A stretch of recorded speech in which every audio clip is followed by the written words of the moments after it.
Genesis 2:7 tells us that God molded the dust of the ground into humans and made them in his likeness. This is not a small thing.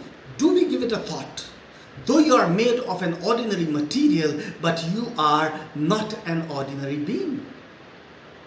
The purpose of our existence is to reign over the creation of God. How would you feel if you are conferred upon the powers of your Prime Minister and commissioned to exercise his authority? God delegated his authority to humans to govern the creations. You are supposed to represent God to the world. You are the face of God on earth. As such, you have to be polite, loving, caring, and obedient to your God. And to train you into all this, God has appointed the most qualified and efficient teachers, that is your parents. Jesus' ministry on earth revealed him to be the obedient Son of God. Same way, you are called to be obedient to your parents and to honor them. Theme for this meditation is honor your father and mother. The first thing that we find here is you have to acknowledge your parents' authority over you. As children of God, you are called to know him, his ways, and to follow him in everything. How will you do that unless you are trained into it? Proverbs 1:7 says, fools despise wisdom and instructions. There are some children who are always rebellious and think they know everything. This is actually foolishness. If you don't study, you fail your exams. Same way, if you don't learn God's ways, you will fail the exams of life. God has commissioned your parents in Deuteronomy chapter 6 to be your guide in spiritual matters. Though they may not be highly qualified, but their authority is there, commissioned by God to teach you. If you don't acknowledge their authority, you don't acknowledge God's authority to teach you. You are called to honor your parents. With this, we reach the second point of our devotion: respect your parents. Respect your parents. The fifth of the 10 commandments in Exodus chapter 20 verse 12 says, honor your father and mother so that you may live long in the land the Lord your God is giving you. This is the only commandment among the 10 that follows a promise. And not only it is beautifully, it is beautifully placed in the middle of the 10, serving as an axis on which all the other commandments rest. If you want to learn something, you have to first respect your teachers. If you want to learn the ways of the Lord, you have to respect the teachers appointed by God to do the work. Proverbs 16:31 says, gray head is a crown of creation, if it be found in the way of righteousness. You shall stand before the gray head and honor the face of an old man. That is what God instructed in Leviticus chapter 19, verse 32. Ephesians chapter 6, verse 1 says, children, obey your parents in the Lord, for this is right. Genesis 2:7 says, we are formed from the dust of the land. God breathed into us the breath of life and gave unmatchable glory to the dust of the land. Though we are made of an ordinary material, but we are precious beings. We need to be humble and grateful to God for this wonderful privilege. Jesus is the obedient Son of God and remained obedient till the point of death. One thing you need to remember, no matter how old you become or what position you hold in life, you will still be a child to your parents. They have authority and experience to teach you. We have to show gratitude to God through obedience by acknowledging and respecting our parents as God's representative to love and look after us and to train us in the way of God, our Creator.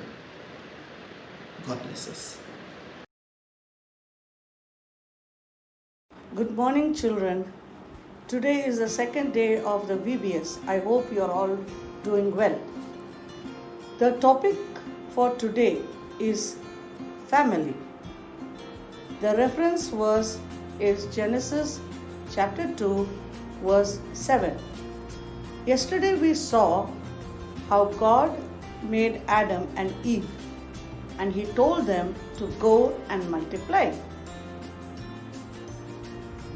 We all have a family, a father, a mother, grandparents, uncles, aunts, brothers, and sisters. In a family, we all have certain kinds of responsibilities. A father goes out and earns, mother cooks, cleans the home, and takes care of children. So you may say, I am so small. What can I possibly do? Yes, there are a lot of things that you can do. Like for example, you can keep your rooms clean. You can pick up the toys after you have played. You can even do small dusting, but be careful of the glass items. There are many families in the Bible, both in Old Testament and New Testament. Today I would like to talk about one family from the Old Testament, and this family put God first in their lives. And they are quite similar. They went through a similar situation just like we are going through now.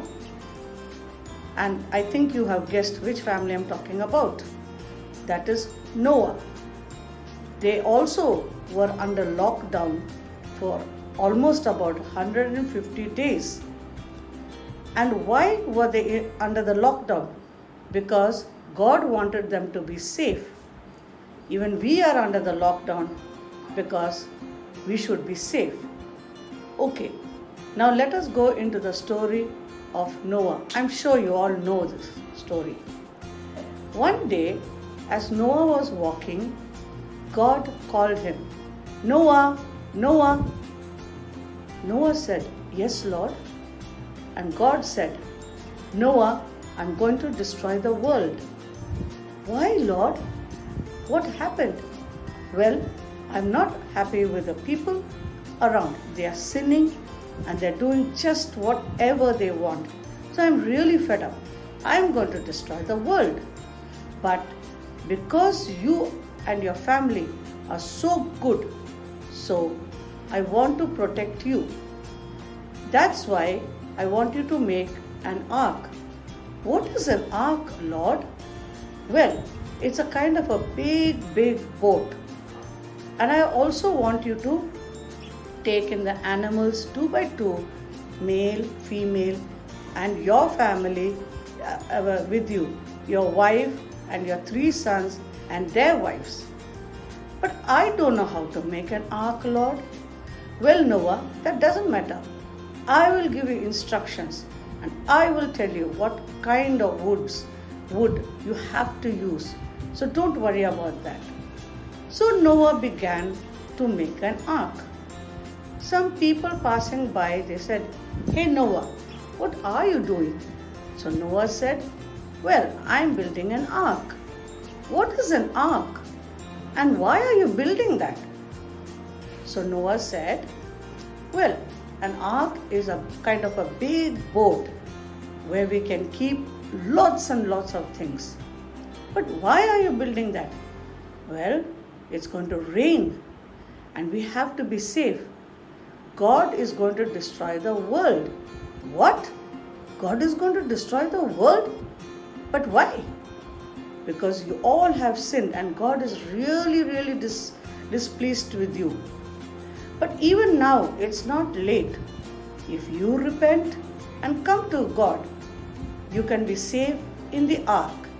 They all started laughing. This man must be mad. Okay, go Noah. You carry on your work. So Noah finished building the ark. And as soon as he finished building the ark, the animals went in 2 by 2, great ones and small ones, and they all went into the ark, male and female. Noah too, with his wife and his 3 sons and their wives. And God locked the door and kept the key. Now no one could go out. So they were in the ark, and then it started raining. And first it was only like a small drizzle, then it went on and on for 40 days and 40 nights. And everything on earth was destroyed. The people now realized what Noah was talking about, and they kept coming to the ark. Noah, open the door, please save us, we are drowning.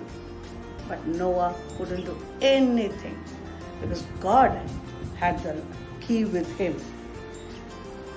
So after the rain stopped, they still couldn't come out because there was water everywhere.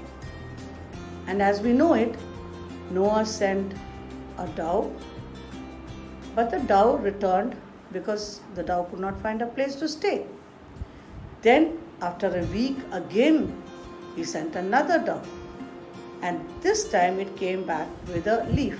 And after some time, again Noah sent a dove, and this time the dove didn't come.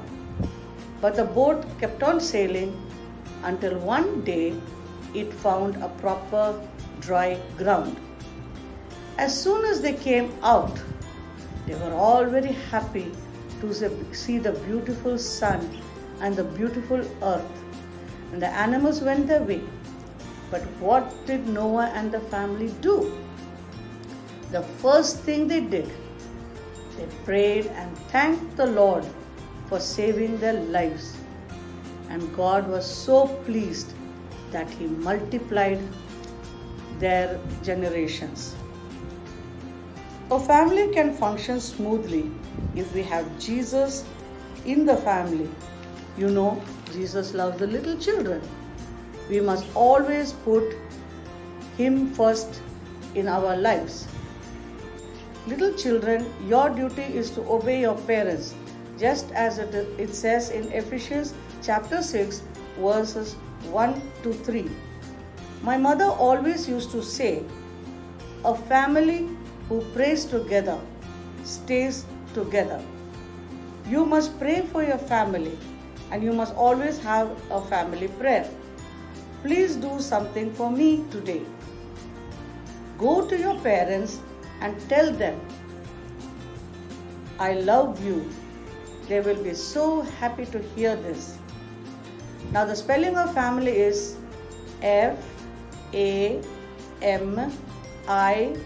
Family, which you can say, Father and Mother, I love you. So this is the end of the lesson for today. Now for the memory verse. For the little ones, Ephesians chapter 6 verse 1. And for the older ones, Ephesians chapter 6 verses 1 to 3. And please make a beautiful card for your dad and mom. Let us pray. Dear Heavenly Father, we pray that your love will surround our family, so we will live in love and harmony. Bless each member of the family. Give them health and strength. Protect us from all harm and evil and danger. Thank you, Lord, that you love us. Amen. Now for a song about the family. Please stay safe at home.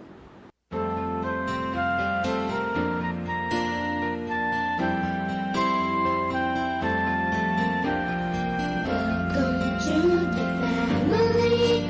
We're glad that you have come to share your life with us as we grow in love, and may we always be to what God would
Hi everyone. Today we are going to learn how to make a flower, but before that, tell me, what did you learn in your VBS class today? You learned about the first family, isn't it? How God created them, how God created everything, right? And He has also given us our families too. Okay, let's come back to the flower. What comes to your mind when you see the flowers? When you see them, what is the first thing that comes to your mind? Beautiful, bright, lively, colorful, isn't it? Similarly, when our parents or God the Father sees us, we too look beautiful in their sight, right? So, as children of God, learn to obey and honor your parents. God wants us to honor and obey our parents. That's one of the commandments in the Bible, right? So, we are going to make this flower, and to make that to make this flower, you will require an origami sheet, a square one. I'm using, if you don't have origami sheet, you can take any paper, but it has to be a square paper. Okay, fold it from one side. It will look like a triangle to you. See, now fold it from one side to the other. Second time we are folding it. That's the second time. Now for the third time. So I folded this paper 3 times, okay? And now I'm going to make a semicircle from one side or one corner, okay? Make a semicircle.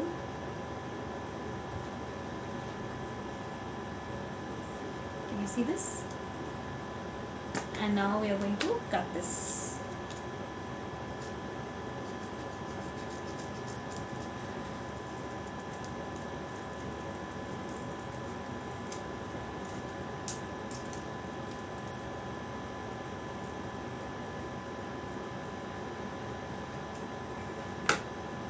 Once this is done, open it.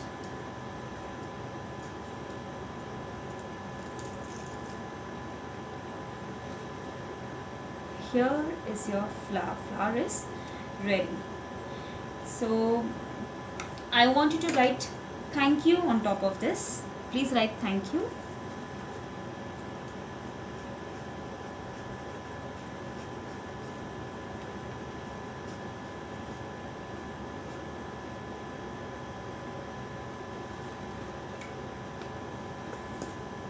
I have written thank you here, if you can see that. Now let's count these petals. 1, 2, 3, 4, 5, 6, 7. There are 8 petals, and there are so many things that we are thankful to our parents, isn't it? So at the back side of it, write one word on each of these petals that you are thankful to your parents. Maybe you are thankful for the wonderful school that you go to. That is because because of your parents, right? So similarly, you can write you can write the number of things that you're thankful to your parents, and you can write at the back of the sheet, and you can give it to your parents. Let's always be thankful for what our parents have done, right? So, and I will see you tomorrow in your next VBS class.